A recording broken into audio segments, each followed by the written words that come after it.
Democrats in Congress have spent the past several days working toward passing the Build Back Better and infrastructure packages.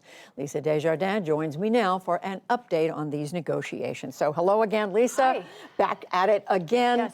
So give us what the latest is. Does it look as if there's going to be action this week? This was an important day. I'm going to say something I haven't been able to say in these many months of covering these two bills.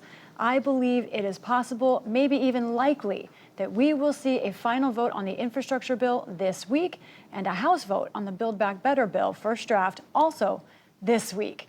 I'm going to get to why, but let me remind people what's at stake here in these two bills. First of all, the Build Back Better bill, as we've been describing it, includes universal pre-K, child care, housing, also includes major climate legislation, health provisions. The infrastructure bill, that's the bipartisan bill, has money for roads, bridges, replacing lead pipes around the country, and broadband.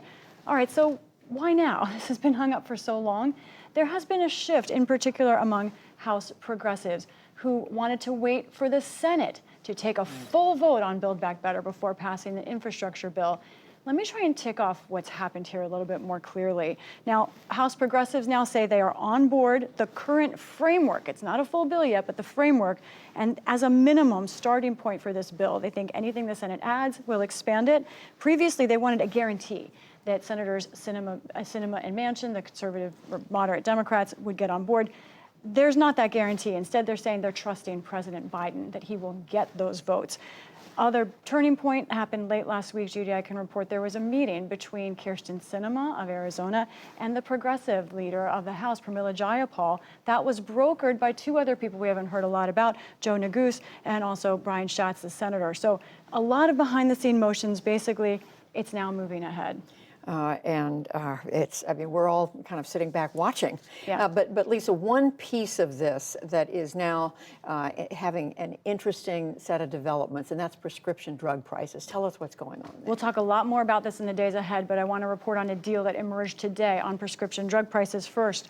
They have agreed now, Democrats amongst themselves, a $35 a month cap on insulin. Very significant. Also, future drug prices for everyone would be capped to inflation.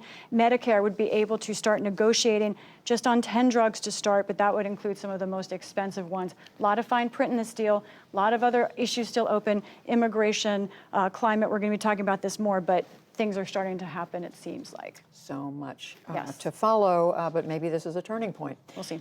Lisa Desjardins, thank you. You're welcome.